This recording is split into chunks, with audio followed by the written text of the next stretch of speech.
Dear students, welcome to my channel Uttam Math Exclusive. আজকে তোমাদের class 10-এর অংশীদারি কারবার দ্যাট ইজ পার্টনারশিপ বিজনেস সম্বন্ধে আলোচনা করব। তোমরা শুনেছো অংশীদারি কারবার পার্টনারশিপ বিজনেস করছে, তা কাকে বলে অংশীদারি কারবার? কাকে বলে? কাকে বলবে? যখন দুই বা ততোধিক ব্যক্তি একত্রে মিলিত হয়ে প্রত্যেকে নিজের মূলধন দিয়ে কোনো ব্যবসা করলে সেই ব্যবসাকে বলা হবে অংশীদারি কারবার বা পার্টনারশিপ বিজনেস। আর অংশীদার কারবারে অংশীদারদের প্রত্যেকের দেয় অর্থই হচ্ছে অংশীদারগণের নিজস্ব মূলধন বা ক্যাপিটাল। এবার আসি, অংশীদারি কারবার দুই প্রকারের, একটা হচ্ছে সরল অংশীদারি আর একটা সরল অংশীদারি আর হচ্ছে মিশ্র অংশীদারি। এটা সিম্পল, এটা কম্পাউন্ড। সিম্পল, এটা কম্পাউন্ড। এবারে সরল অংশীদারি কাকে বলে? যদি কোনো একটা যৌথ ব্যবসায় সকল অংশীদারগুলি তার মূলধন যদি একই সময়ের জন্য ইনভেস্ট করে মানে নিয়োজিত করে, তাহলে তাদের নিজেদের নিয়োজিত মূলধনের অনুপাতে লাভ বা ক্ষতির অংশ বন্টন হয়ে থাকবে। এটাকে বলা হয় সরল অংশীদারি বা সিম্পল পার্টনারশিপ। বুঝতে ব্যাপারটা? মানে তারা যদি একই সময়ে তাদের মূলধনটা ব্যবসায় নিয়োজিত করে তখন তাহলে হবে সরল অংশীদারি। আর মিশ্রটা কি? তা যখন অংশীদারগুলো বিভিন্ন সময়ের জন্য তারা ব্যবসায় অর্থ নিয়োজিত করছে, তাহলে কী হবে? লাভ বা ক্ষতির অংশ বন্টন করার সময় যে সময়ের জন্য এক একজনের মূলধন খেটেছে সেই সময়কে হিসাবের মধ্যে ধরতে হবে, সেই অনুপাতে তাদের লভ্যাংশ বণ্টিত হবে। লভ্যাংশ বা যদি ক্ষতি হয় ক্ষতিটা বণ্টিত হবে। ঠিক আছে? নেক্সট আসি, অংশীদারি কারবার কতগুলো নীতির উপরে গড়ে ওঠে। ঠিক আছে, বুঝতে পারছো? কারণ যখন লাভ হবে কীভাবে লাভ পাবে, বা কেউ যদি কাজ করে সে কীভাবে পয়সা পাবে, সেই জন্য একটা ওদের নীতি ওটা ঠিক করে নেওয়া হয়। এক যেমন মূলধন, মূলধন হচ্ছে ক্যাপিটাল, যেটা বলা হয় ক্যাপিটাল। সেটা কি? মূলধনের মোট পরিমাণ অংশীদারগণ সমভাবে ভাগ করে সংগ্রহ করেন অথবা সর্বসম্মত আনুপাতিক হারে মূলধন সংগ্রহ করেন। নাম্বার 2, লভ্যাংশ। লভ্যাংশ বন্টন। তাহলে লভ্যাংশ কে দেবে? 1, সমানভাবে ভাগ করে নিতে পারেন। 2, মূলধনের পরিমাণ অনুপাতে ভাগ করে নিতে পারেন। 3, সর্বসম্মত অন্য কোনো চুক্তি অনুযায়ী তারা ভাগ করে নিতে পারেন। আবার যদি অংশীদারি চুক্তিতে লাভ বা বন্টনের কোনো সুনির্দিষ্ট নীতি বলা না থাকে, তাহলে ধরে নিতে হবে লাভ অংশীদারদের মূলধনের অনুপাতে বণ্টিত হবে। এবারে বলছিলাম যে ব্যবসায় চলবে, যারা কাজ করবে তা তাদের একটা ভাতা দেওয়া হবে। তো তাহলে ব্যবসা পরিচালনার বার্ষিক ষান্মাসিক ভাতা।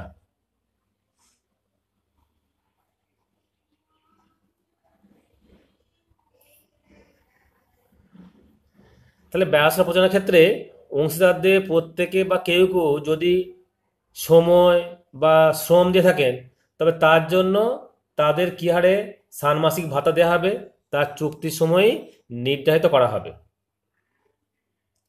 এই ভাতা কী হবে? প্রদানের পর লভ্যাংশদের বন্টন করা হবে। ঠিক আছে? এই নীতির উপরে অংশীদারি কারবার ডিপেন্ড করে।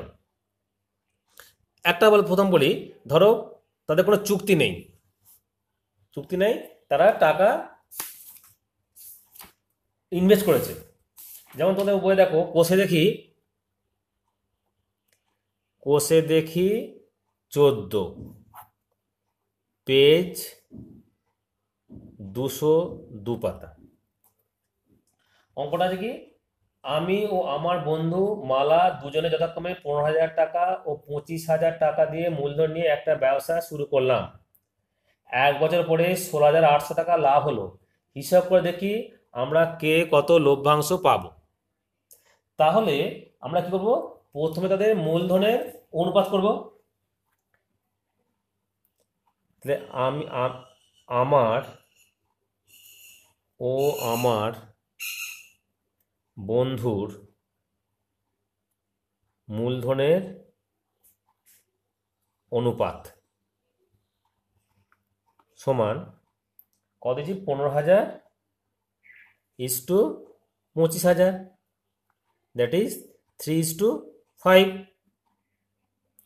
এবার কি বলেছে, লাভ হয়েছে কত, 16,800 টাকা। তাহলে আমার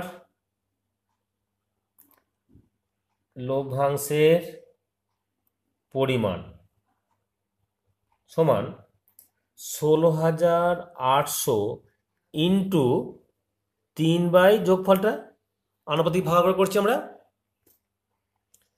8 দুগুণে 16, 8 একে 8,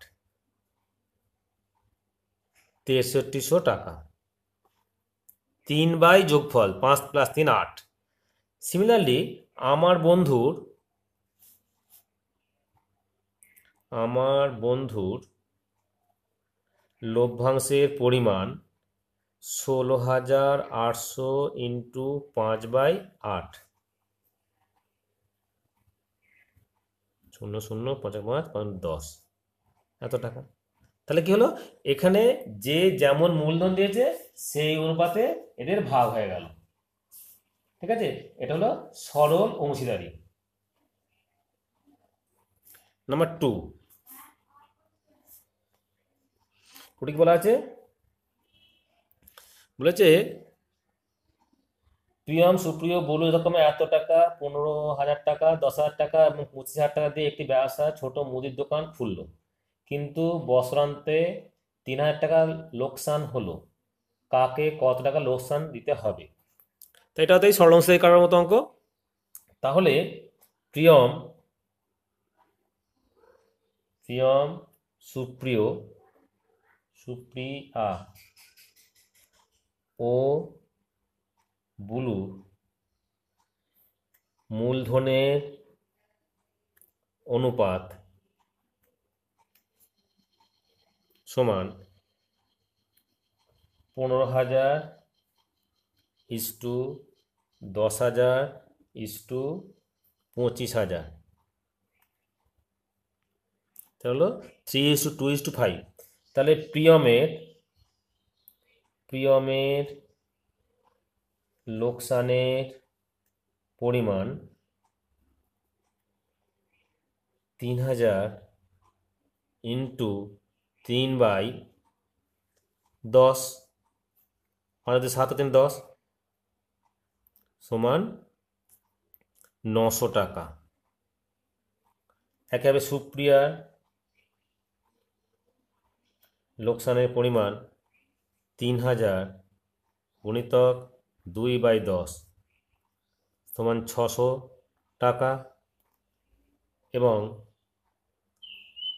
বুলুর লোকসানের পরিমাণ সমান 3,000 গুণিতক 5/10 সমান 1,500 টাকা। ঠিক আছে, তাহলে যে লসের জন্য, লাভের সময় যেমন লাভ পাবে, লসের জন্য সময় তেমন লস খাবে। যে বেশি টাকা দিয়েছে লাভের সময় বেশি লাভ পাবে, আর যদি লস হয় তা বেশি লস খাবে। ঠিক আছে, নেক্সট আসছি 3-এরটা। 3টি কি বলেছে, শোভা মাসুদ দুজনে মিলে 2,50,000 টাকার একটি গাড়ি কিনে 2,62,500 টাকায় বিক্রি করলেন। গাড়িটি কেনার সময় শোভা মাসুদের 1.1 গুণ টাকা দিয়ে থাকলে কে কত টাকা লভ্যাংশ পাবে? তা দেখো, গাড়িটা কিনেছে কত, 2,50,000 টাকা দিয়ে। আর বিক্রি করেছে 2,62,500 টাকা। হ্যাঁ, লাভ কত হয়েছে? তাহলে গাড়িটি বিক্রি করে লাভ হয়েছে, গাড়িটি বিক্রয় করে লাভ সমান 2,62,500 মাইনাস 2,50,000 সমান 12,500 টাকা। মাসুদের মূলধন x টাকা আর শোভার মূলধন পূর্ণ হয়ে নিচ্ছি 3x/2 টাকা। অতএব মাসুদ ও শোভার মূলধনের পরিমাণ সমান x/3x/2, দ্যাট ইজ 2:3। অতএব মাসুদের লভ্যাংশ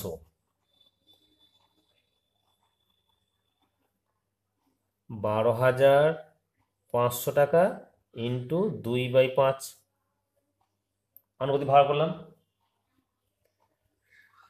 5 দুগুণে 10, 5 5 25, 0 0, 5,000 টাকা। শোভার একবার করতে পারবো, এটা গুণটা করতে পারো, সমান 12,500 ইন্টু 3/5 সমান 7,500 টাকা। কোশ্চেন নাম্বার 4, এটা সেম অ্যাজ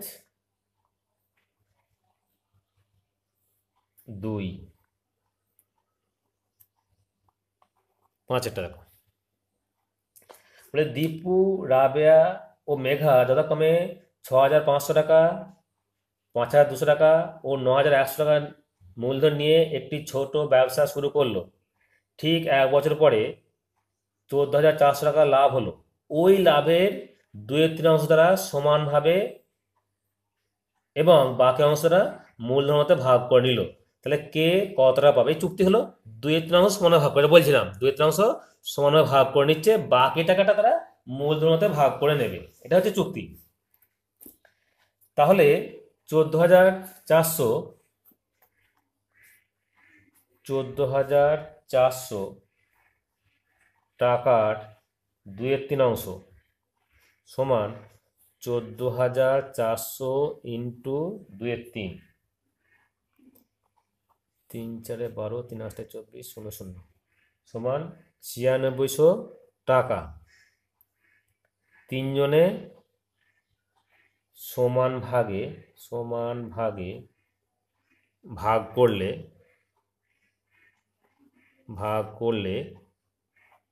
প্রত্যেকে পাবে সমান 9600/3, 3200 টাকা। ঠিক আছে, আর বাকি টাকাটা বাকি 14,400 মাইনাস 9600 টাকা, অর্থাৎ 4800 টাকা তারা মূলধনের অনুপাতে ভাগ করে নেবে। তাহলে এখন আমরা মূলধন তো ভাগ করে নিই। দীপু, রাবেয়া ও মেঘার মূলধনের অনুপাত সমান কত? 6500/5200/9100, দ্যাট ইজ 5:4:7। অতএব দীপুর লভ্যাংশ সমান 4800 ইন্টু 5/16 যুক্ত 3200 আলাদা করা আছে, 3200 টাকা। 3 × 48, 3 3 × 15, দ্যাট ইজ 1500 যুক্ত 3200 টাকা সমান 4700 টাকা। এবার আছে রাবেয়ার লভ্যাংশ 4800 ইন্টু 4/16 যুক্ত 3200, 3 × 48, 1200 যুক্ত 3200, 4400 টাকা। মেঘার লভ্যাংশ একইভাবে হবে 4800 ইন্টু 7/16 যুক্ত 3200 টাকা, 348, 2100 যুক্ত 3200 সমান 5300 টাকা। ঠিক আছে। নেক্সট 6, 3 বন্ধু যথাক্রমে 8000, 10,000, 12,000 টাকা সংগ্রহ করে এবং ব্যাংক থেকে কিছু টাকা ধার নিয়ে একটা ব্যবসা শুরু করেন। বছরের শেষে দেখলেন 13,400 টাকা লাভ হয়েছে। সেই লাভ থেকে ব্যাংকের বছরে কিস্তি 5,000 টাকা শোধ দেওয়ার পর বাকি টাকা তারা মূলধন অনুপাতে ভাগ করে নেন। তাহলে লভ্যাংশে কে কত টাকা পাবে? শোনো, তোমাদের বলি, যখন ব্যাংক থেকে কোনো লোন নেওয়া হয় তখন তাদের তুমি কত মাসে শোধ করবে তার উপরে ভিত্তি করে তারা একটা কিস্তি বা ইএমআই দিতে হয়। সেটা দিয়ে গেলে কী হবে, ধরো তুমি 10 বছরের জন্য তুমি লোন শোধ করে ঠিক করেছো, তা 10 বছরে প্রত্যেক মাসে মাসে তত টাকা দিয়ে গেলে, ইএমআই দিয়ে গেলে দিলে তোমাদের শোধ হয়ে যাবে। তো সেখানে এখানে বলা হয়েছে যে বছরের কিস্তি হচ্ছে 5,000 টাকা। ঠিক আছে। তাহলে তোমার ব্যবসায় যে লাভ হলো সেই লাভ থেকে তুমি ব্যাংকের লোনটা মানে কিস্তিটা দিলে, দিয়ে বাকি টাকাটা তোমরা মূলধনতে ভাগ করে নিলে। ঠিক আছে। তাহলে ব্যাংকের কিস্তি দেওয়ার পর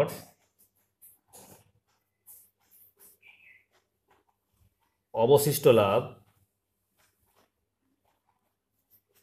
সমান 13,400 মাইনাস 5,000 সমান 8400 টাকা।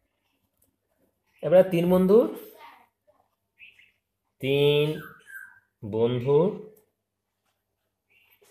মূলধনের অনুপাত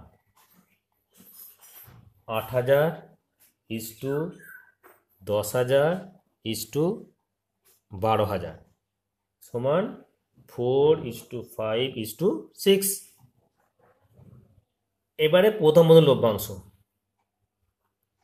প্রথম বন্ধুর লভ্যাংশ 8,400 গুণিতক 4/6, 10 মানে 15, আনুপাতিক ভাগার করে বার করছি আমরা,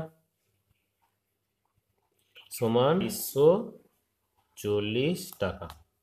একই হবে দ্বিতীয় বন্ধুর লভ্যাংশ সমান 8400 গুণিতক 5/15, কাটলাম 560 সমান 2800 টাকা।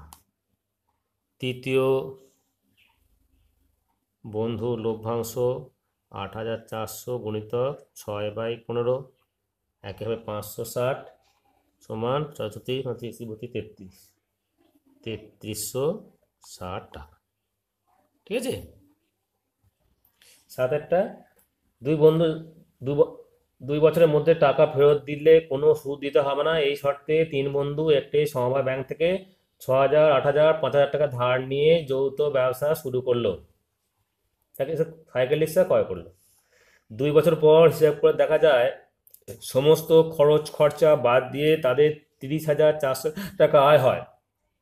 তারা সেই আয় মূলধন মতো ভাগ করে নেওয়ার পর প্রত্যেকে নিজ নিজ ঋণের টাকা ব্যাংকে ফিরিয়ে দেন। এখন কার কাছে কত টাকা থাকবে? তাহলে একই ব্যাপার, তা 3 বন্ধুর মূলধনের অনুপাত, 3 বন্ধুর মূলধনের অনুপাত 6000:8000:5000, 6:8:5। এবার বলেছে এত টাকা লাভ হয়েছে, তাহলে প্রথম বন্ধুর লভ্যাংশ সমান 30,400 ইন্টু 6/14, 19, 19 একে 19, 14, 6×9=11, 600 সমান 696,600 টাকা। দ্বিতীয় বন্ধুর লভ্যাংশ সমান 3,04,00 ইন্টু 8/19, 16, 0, 638, 12,800 টাকা।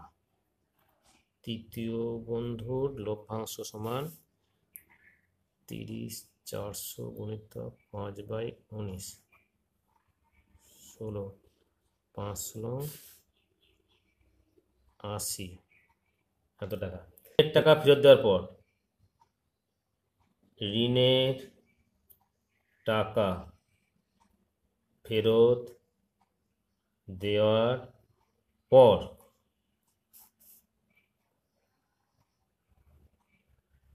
প্রথম বন্ধুর হাতে টাকা থাকবে 9,600, 6,000 সমান 3,600 টাকা প্রথম বন্ধু থাকবে। দ্বিতীয় বন্ধুর হাতে টাকা থাকবে 12,800 মাইনাস 19 ছিল 8,000, 4,800 টাকা। তৃতীয় বন্ধুর হাতে টাকা থাকবে, লাভ হয়েছে পেয়েছে 8,000 টাকা আর নিয়েছিল 5,000 টাকা, হলো 3,000 টাকা। তাদের হাতে থাকা টাকার অনুপাত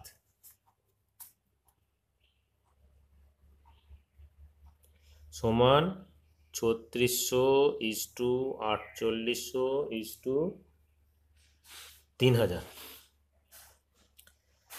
600 দিয়ে 6×6 36, 6 48, 5×6 30, এটাতে হাতে থাকবে তার অনুপাত। ঠিক আছে, নেক্সট 8-এরটা।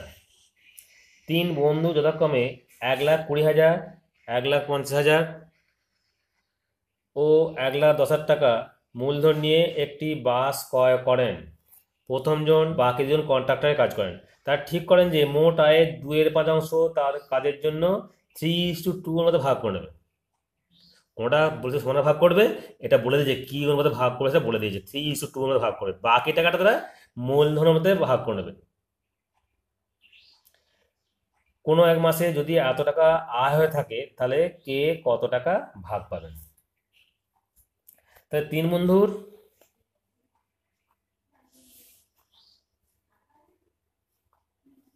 বন্ধুর মূলধনের অনুপাত সমান 1,20,000 ইস্টু 1,50,000 ইস্টু 1,10,000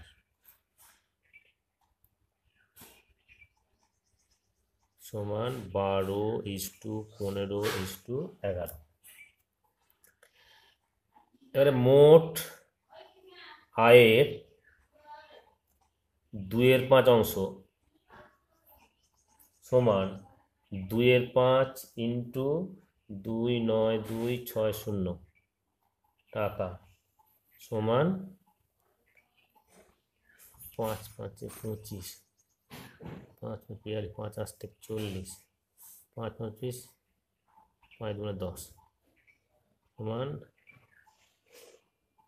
2 2 4 0 17 7 11 11,704 টাকা। তাহলে অবশিষ্ট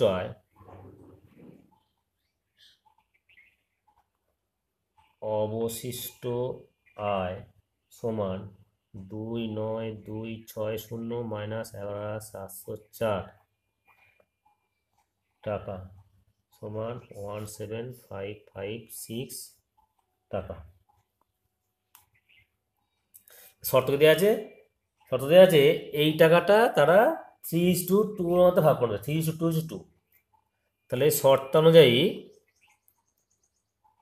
3 বন্ধুর মধ্যে 11,704 টাকাটা 3:2:2 অনুপাতে ভাগ করে নেবে এবং 17556 টাকা তারা 12:15:11 অনুপাতে ভাগ করে নেবে।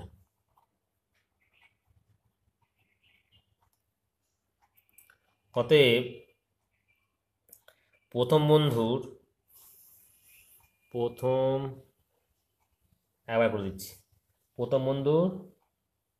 লভ্যাংশ আয়, আচ্ছা প্রথম বন্ধু আয় সমান 11,704 ইন্টু 3/7 প্লাস 17,556 ইন্টু 12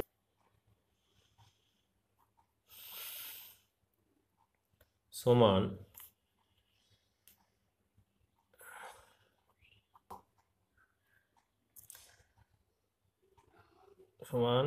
5016 যুক্ত 5544 টাকা সমান 0 5 6 5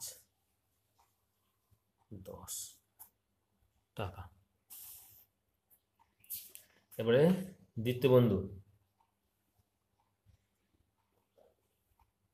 দ্বিতীয় বন্ধুর আয় সমান 11,704 ইন্টু 2/7 যুক্ত 17,556 ইন্টু 15/38 সময়টা হবে 33344 যুক্ত 6930 টাকা সমান 10274 টাকা।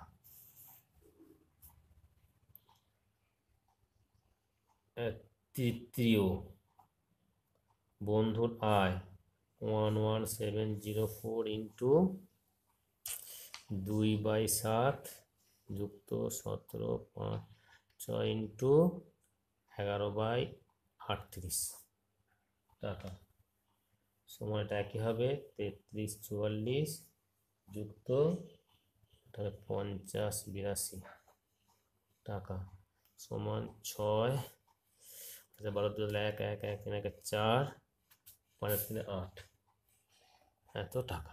ঠিক আছে, ওকে। নেক্সটের আনসারগুলো নেক্সট ভিডিওতে আমি করে দেবো। ঠিক আছে, ওকে, থ্যাংক ইউ।